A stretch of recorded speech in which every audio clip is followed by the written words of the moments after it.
दोस्तों मैं सुजीत पांडे आप सभी का बहुत बहुत स्वागत करता हूं। दोस्तों एग्जाम सर पर आ चुके हैं और अब ये लग रहा है क्या पढ़ें क्या नहीं पढ़ें। मैं आपको बायोलॉजी में ऐसे क्वेश्चन ऐसे टॉपिक्स बताने वाला हूं जो 28 साल से रेलवे बार बार पूछ रहा हूं। उन टॉपिक्स को आपको कवर कर लेना है और यदि कर लिया है तो एग्ज़ाम के 4-5 दिन पहले उनको अच्छे से रिवाइज कर लेना, क्योंकि ये टॉपिक बार बार आ रहे हैं। 3 से 4 टॉपिक हैं जो कि बायोलॉजी में बार बार पूछते हैं और वो इसलिए भी पूछते हैं कि उन एक पर्टिकुलर टॉपिक में से बहुत सारे क्वेश्चन बन जाते हैं। तो क्या होता है, हर शिफ्ट में एक एक क्वेश्चन वो दे सकते हैं। इन क्वेश्चनों को अच्छे से कर लेना। चलिए स्टार्ट करते हैं आज का वीडियो बिना देर के हुए। यदि मैं बीच में कुछ क्वेश्चन पूछता हूं तो उनका आप जवाब भी देना और मुझे कमेंट करके ये भी बताना कि किस किस लोगों के इन चारों टॉपिक में से कौन कौन से टॉपिक आपने कवर कर लिए हैं, कौन से नहीं बने हैं आपसे। ठीक है, सबसे पहला टॉपिक देख लेते हैं, प्रमुख रोग एवं संबंधित टीके। सभी जितने भी रोग होते हैं मानव शरीर में, इवन पेड़ पौधों के भी रोग पूछ लेते हैं, उनसे संबंधित टीके। ये आपको पता होना चाहिए एक एक चीज़, क्योंकि बहुत सारे रोग होते हैं, मनुष्य के शरीर में भी होते हैं, अदर जीव जंतुओं में होते हैं और उनके टीके की खोज भी की गई है।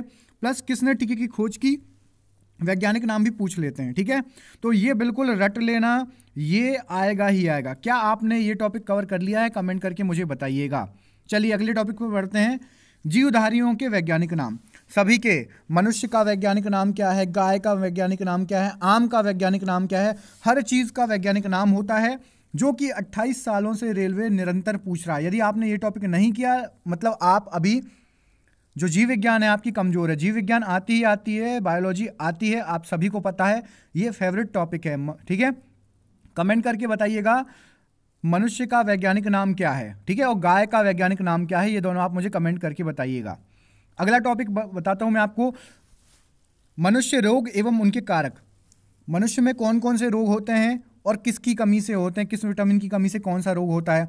ठीक है, मनुष्य शरीर में जितने भी रोग होते हैं और उनका कारण क्या है, किस कारण से कौन सा रोग होता है। ठीक है, एक एक चीज़ याद रखना। ठीक है, एक एक चीज़ याद रखना, हर चीज़ आती है। रतौंधी मनुष्य के किस अंग में होता है, आपको मुझे कमेंट करके बताना है। रतौंधी नामक रोग मनुष्य के शरीर के किस अंग में होता है, ये कमेंट करके जरूर बताइएगा। अगला, मानव शरीर और अंग, एक एक चीज़ भाई, बड़ी आंत छोटी आंत की लंबाई कितनी होती है, मानव हृदय में कितने कक्ष होते हैं, मेढक के हृदय में कितने कक्ष होते हैं, एक एक चीज़ पूछा जा सकता है। पूरा पाचन तंत्र आपको रटा होना चाहिए। बायोलॉजी में पूरा पाचन तंत्र, एक एक चीज़ पूछते हैं। हृदय का भार कितना होता है, ये सब मुझे बताने की जरूरत नहीं, आपको एक एक चीज़ अच्छे से रटा होना चाहिए। ये आता ही आता है, सबसे बड़ी ग्रंथि, सबसे छोटी ग्रंथि, हर चीज़।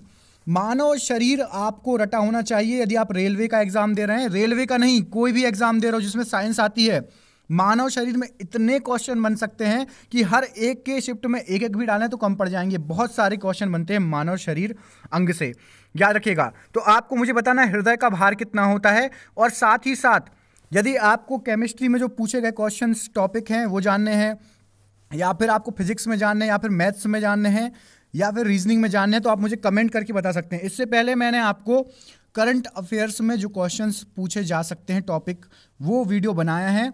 आपको मैं डिस्क्रिप्शन बॉक्स में लिंक दे दूंगा, आप हमारे चैनल पर जाके भी देख सकते हैं। करंट अफेयर्स में लास्ट के दिनों में हमें क्या क्या पढ़ना चाहिए, इसके बारे में बनाया है। बाकी यदि अदर वीडियो चाहिए आपको तो कमेंट करके बताइए, तो मैं आपको मैथ्स, रीजनिंग, केमिस्ट्री, फिजिक्स सबके बता दूंगा कौन कौन से टॉपिक आप कर लो। ठीक है दोस्तों, कमेंट जरूर करना। मिलता हूं अगली वीडियो के साथ, और ये पूरे टॉपिक आप कवर करो जल्दी जल्दी फटाफट। बायोलॉजी में सबसे ज़्यादा इसी में से आता है। यदि आपने बिल्कुल भी नहीं पढ़ा हो, केवल ये 4-5 टॉपिक पढ़ लो, तो भी चांसेस हैं कि आपको क्वेश्चन फंस जाए। मिलता हूं अगली वीडियो के साथ, तब तक के लिए बहुत बहुत धन्यवाद।